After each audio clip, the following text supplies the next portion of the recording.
Dan pemirsa, untuk membahas sidang perdana ex-Wamenakar Immanuel Ebenhezer, kita telah terhubung dengan sejumlah narasumber dari kuasa hukum Immanuel Ebenhezer, Aziz Yanuar, dan juga peneliti Pukat UGM, Zainur Rohman. Selamat sore, Mas Aziz dan juga Mas Zainur. Selamat sore, Mas Kevin. Mas Baik. Zainur, selamat sore. Iya, saya mau ke Mas Aziz terlebih dahulu. Tadi klien Anda sudah mendeklarasikan bahwa memang mengakui melakukan kesalahan dan mengaku puas dengan persidangan perdananya. Bisa diulang, Mas? Tadi hilang spotnya. Iya, klien Anda ini mengaku puas dengan persidangan perdana dan juga mengakui kesalahannya. Tanggapan Anda? Ya, memang kita sudah berkomunikasi sebelumnya dengan Bang Noel dan keluarga. Kemudian kita juga sudah membahas apa yang terbaik untuk kedepannya bagi Bang Noel dan keluarga. Dan memang menurut saya itu hal yang sudah tepat ya. Karena memang hal-hal yang memang harus kita perjuangkan secara pembelaan hukum, nanti kita akan maksimalkan di pengadilan. Baik.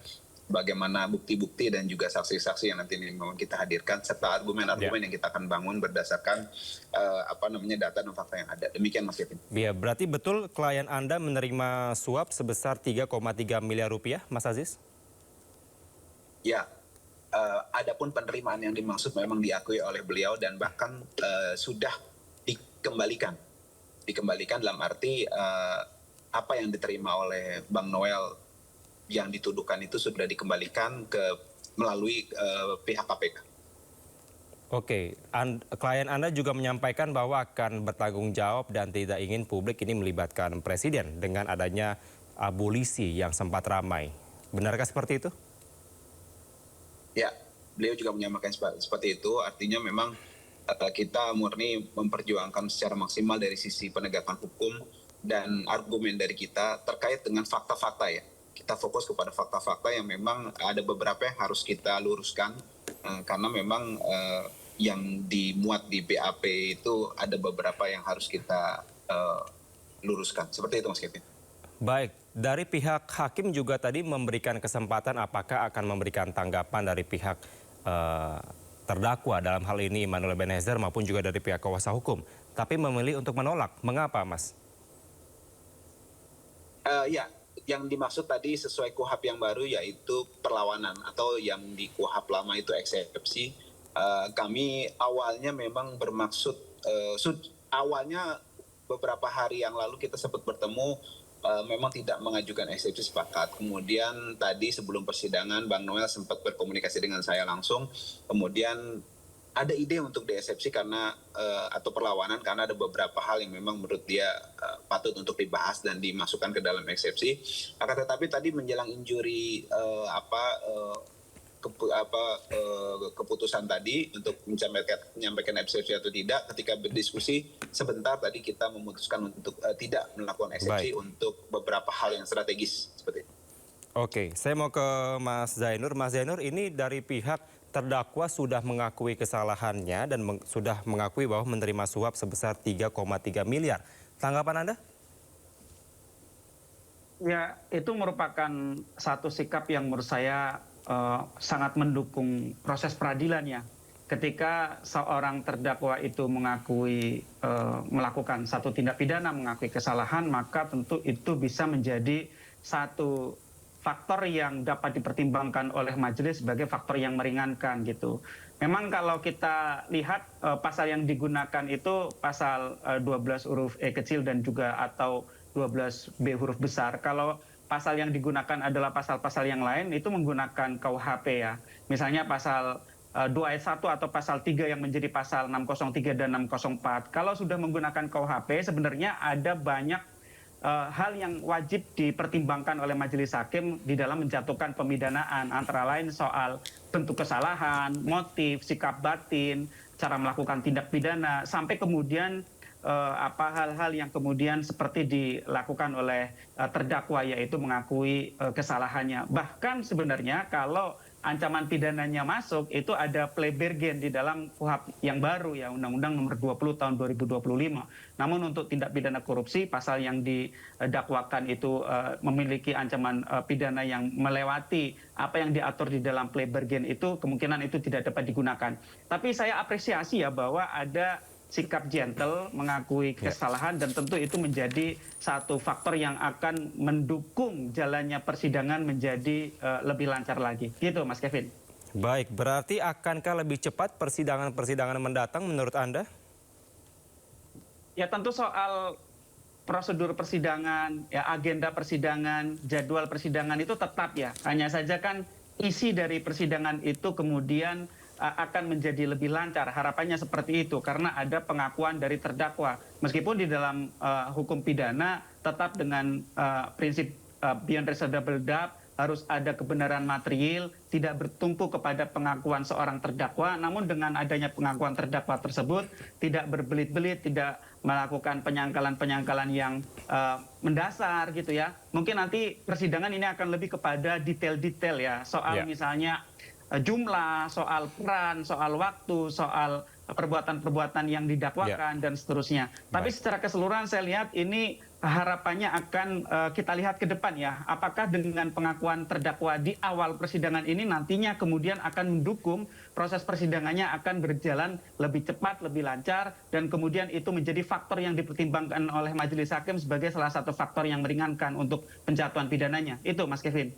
Oke, baik. Saya mau ke Mas Aziz. Mas Aziz, ini klien Anda melakukan kesalahan ini apakah memang sudah direncanakan dari awal ketika menjadi wakil menteri atau terpleset di tengah jalan karena adanya mungkin kesempatan di tengah jalan? Menurut penjelasan dari beliau, sepengetahuan saya itu adalah bagian dari dinamika pekerjaan yang memang bersangkutan dengan urusan dia di luar pekerjaan juga. Menurut keterangannya ya seperti itu. Akan tetapi kemudian ada sangkut paut yang memang di dalam pelaksanaannya terhadap jabatannya beberapa orang yang memberikan gratifikasi terhadap Bang Noel, terhadap terdakwa ini, itu kemudian dijadikan satu perkara yang memang terkait dengan K3 ini. Jadi memang sebenarnya awal mulanya menurut informasi itu gratifikasi itu tidak terkait dengan perkara ini, seperti itu. Baik. Karena sebelumnya kalau kita saksikan bersama begitu ya Mas Aziz, dari gebrakan awal dari sang mantan wamen ini menjabat begitu ya, mereka atau dirinya sangat ingin untuk memberantas praktik-praktik KKN, tapi ternyata dirinya sendiri yang terjebak. Ya itulah makanya memang tadi kan sudah ada pengakuan bersalah dari dia. Dia juga sudah tidak mau berdebat panjang lebar dan dia mengakui bahwa gratifikasi apapun bentuknya itu salah, itu keliru. Dan saya pun meyakini itu dan memaknai itu secara menyeluruh. Jadi memang tidak ada yang benar dalam seorang pejabat menerima sesuatu dari apapun dalam bentuk apapun. Itu kita setuju sepakat dan oleh karena itu makanya kita sepakat untuk tidak mengajukan eksepsi atau penyangkalan atau perlawanan terhadap dakwaan tadi dan kita menerima prosesnya. Nanti langsung dilanjutkan dengan pemeriksaan saksi-saksi rencananya pekan depan. Nah dari situlah nanti kita bisa lebih dalam apakah gratifikasi yang dimaksud itu terkait dengan perkara ini atau bukan, nanti kita coba gali lebih lanjut dan juga kita akan terang benderang nanti buka semuanya di persidangan nantinya. Seperti itu Mas. Baik. Pak Zainur, lalu publik saat ini haruskah bisa percaya dengan pernyataan-pernyataan dari para pejabat kita yang awalnya ini merasa ingin memberantas praktek KKN, tapi ternyata dengan salah satu contoh ini ya publik menjadi kecewa lagi? Ya publik itu memang harus selalu dalam posisi mengawasi ya, tidak tanduk dari pejabat ya. Apapun yang dikatakan oleh pejabat, publik perlu untuk scrutinize ya, untuk melakukan cross check, untuk melakukan pengawasan, bahkan untuk melakukan audit sosial jika diperlukan gitu. Nah dalam konteks perkara yang sedang disidangkan ini ada satu yang menarik. Kalau kita lihat dakwaan gitu ya, ini sebenarnya memang satu kebiasaan yang telah berlangsung lama. Kebetulan saja IEG ini kan kemudian masuk ya, dilantik menjadi wakil menteri di tahun 2024. Padahal praktik seperti ini disinyalir sudah berlangsung sebelumnya. Artinya praktik ini adalah praktik yang dijalankan oleh kalangan birokrat. Nah, tentu kalangan birokrat itu kemudian tidak bisa menjalankan aktivitasnya yang ilegal itu, yang berlawanan dengan hukum itu, tanpa kemudian mendapatkan restu ketika sudah diketahui. Nah, dalam konteks ini kalau kita lihat dakwaan ya, kemudian disitulah kemudian masuk IIG ini menjadi salah satu pihak yang menerima setoran. Nah, memang kalau kita lihat dakwaan itu kan ada dua ya. Yang pertama adalah pemerasan dengan pasal 12 huruf E kecil Undang-Undang Tipikor, atau yang kedua adalah gratifikasi, pasal 12B huruf besar. Dua pasal ini punya unsur delik yang berbeda.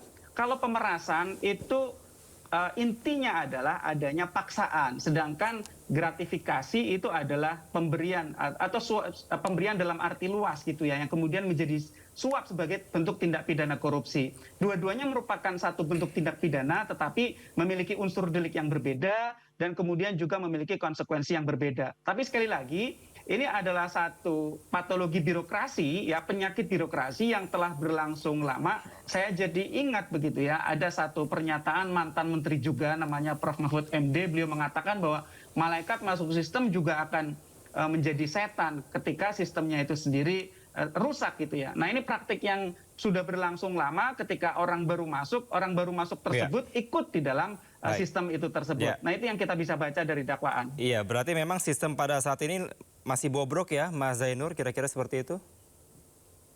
Betul, Bang Kevin. Oke. Tadi Anda juga menyampaikan bahwa ini bisa menjadi salah satu langkah positif dengan pengungkapan kasus ini. Saya mau ke Mas Aziz. Mas Aziz, dengan adanya pengungkapan kasus dari klien Anda, apakah dapat membuka pintu yang lain, terutama bagi para pejabat kita yang saat ini mungkin masih melakukan praktik-praktik KKN ke depannya? Ya, menarik disimak Mas Kevin dan Pak Zainur. Di persidangan tadi ada yang tadi dikatakan pengakuan bersalah. Nah, itu disampaikan secara resmi di pengadilan oleh salah seorang yang terdakwa berinisial M. Nah, tadi mereka dan kuasa hukumnya itu menyatakan ada yang menarik. Ketika pernyataan dari terdakwa M tadi, ada sedikit pernyataan menarik mengatakan bahwa peristiwa ini adalah sesuatu yang sudah terjadi sejak lama. Turun-temurun di kementerian tersebut. Nah, jadi dia hanya menjalankan apa yang memang sudah turun-temurun. Nah, itu tadi terekam jelas di persidangan. Nah, saya mau mengamini tadi yang dikatakan oleh Pak Zainur. Memang betul. Jadi, Mas Kevin, kalau ditanya apakah ini menjadi momen bagus untuk kita pengungkapan dan juga penegakan hukum terkait dengan anti korupsi ini, saya setuju. Karena ini merupakan semacam puncak gunung es di antara gunung es lain yang memang terkait dengan penegakan hukum terkait korupsi ini luar biasa dan harus memang dimulai dari sekarang dan dari hal yang terkecil. Demikian, Mas Kevin. Oke, baik. Mas Aziz, tadi juga kalau saya tidak salah begitu ya, ini dari klien Anda menyampaikan bahwa adanya keterlibatan partai politik ataupun juga dari ormas dalam kasus ini. Benarkah itu? Ya, itu dia juga mengatakan kepada kami, advokatnya, seperti itu. Jadi memang ada keterlibatan ya menurut dugaannya saudara EIG tadi, Bang Noel tadi, terkait dengan keterlibatan partai politik dan juga ormas tertentu yang memang disinyalir menerima aliran-aliran tersebut selama ini. Seperti itu. Berarti sangat memprihatinkan dong ya ini Mas Zainur, karena tidak hanya dari kementerian sendiri, ternyata kerjasama dengan partai politik maupun juga dari ormas. Mas. Ya, Bang Kevin, tentu itu kemudian harus ditindaklanjuti oleh penegak hukum yang sedang menangani, dalam hal ini adalah KPK ya. Kalau ada informasi yang disampaikan oleh para terdakwa mengenai keterlibatan pihak-pihak lain, maka informasi tersebut perlu untuk diverifikasi ya. Cara untuk melakukan verifikasi tentu sudah merupakan satu kemampuan yang dimiliki oleh penyidik. Apakah kemudian merunut bagaimana komunikasi para pihak melalui media digital, kemudian memeriksa mereka kemudian menjadi saksi ya nantinya begitu ya. kemudian juga memeriksa alat-alat bukti yang lain gitu ya, termasuk yang Oke. paling penting adalah follow the money gitu ya, dengan meminta bantuan dari PPATK agar misalnya ya uang-uang yang dikumpulkan misalnya melalui PT Chem Indonesia ini sebenarnya mengalirnya kepada siapa saja begitu ya, atau juga uang-uang yang dikumpulkan melalui rekening-rekening penampung itu kan kemudian bisa dilacak aliran dananya dengan bantuan dari PPATK, mau mengalir kemanapun melalui nomine siapapun berapa kali pun itu masih bisa terlacak. Nah harapannya ketika para terdakwa sudah menyampaikan seperti itu, penegak hukum bisa terus menindaklanjutinya agar ini menjadi momentum pembersihan gitu ya. Dan bagi para terdakwa yang bekerja sama mau menyampaikan informasi dengan jelas seperti ini, tidak berbelit-belit, harapannya ini bisa menjadi satu hal yang meringankan sebagai bentuk insentif agar mereka mau mendukung proses penegakan hukum. Gitu, Mas Kevin. Mas Zainur, tapi bagaimana dengan mungkin kalau memang betul bahwa ada dari kerjasama dengan partai politik atau salah satu ormas, berarti ada yang nge-backingin juga dong kalau kayak gitu dari para pimpinan parpol tersebut. Mampukah KPK untuk bisa memerangi itu menurut Anda? Ya nanti dilihat ya, orang mengatasnamakan parpol itu benar-benar dia sebagai pengurus parpol, bertindak utuk dan atas nama parpol, atau dia adalah seorang pengurus parpol yang sedang melakukan kejahatan menerima uang hasil korupsi gitu ya. Nah itu nanti akan dibedakan. Nah itu ada kriterianya Bang Kevin, ada 3 hal. Yang pertama penerimaan itu harus menguntungkan parpol, yang kedua tidak ada langkah pencegahan, yang ketiga adalah pembiaran. Parpol merupakan salah satu bentuk korporasi. Ormas pun merupakan salah satu bentuk korporasi. Korporasi menurut undang-undang adalah sekumpulan orang ya atau kekayaan baik berbadan hukum maupun tidak berbadan hukum. Jadi nanti bisa dipilah oleh penyidik gitu ya. Apakah itu memang orang parpol atau parpolnya? Kalau orang parpol secara pribadi dia dimintakan pertanggungjawaban pidana. Kalau parpolnya secara kelembagaan, parpolnya bisa menjadi tersangka kalau menggunakan undang-undang tindak pidana korupsi gitu ya. Ada jenis-jenis sanksi pemidanaan yang bisa dijatuhkan kepada korporasi dengan menggunakan undang-undang tindak pidana korupsi, mulai dari denda, pembekuan sementara, bahkan bisa pembubaran gitu Bang Kevin. Saya terakhir mau ke Mas Aziz, singkat saja Mas, parpol mana yang kira-kira terlibat? Singkat saja. Mohon maaf kita belum bisa ungkap, nanti mungkin dari yang bersangkutan langsung, karena memang kita mesti gali lagi dan memastikan lagi, karena itu pernyataan spontan dari saudara EIG seperti itu. Persidangan selanjutnya tanggal berapa Mas? Senin depan. Oke, baik. Terima kasih Zainur Rohman dari Pukat UGM dan juga kuasa hukum Immanuel Ebenezer Aziz Yanuar telah bergabung bersama kami di Sindo Sore. Salam sehat selalu semuanya. Ya, terima kasih.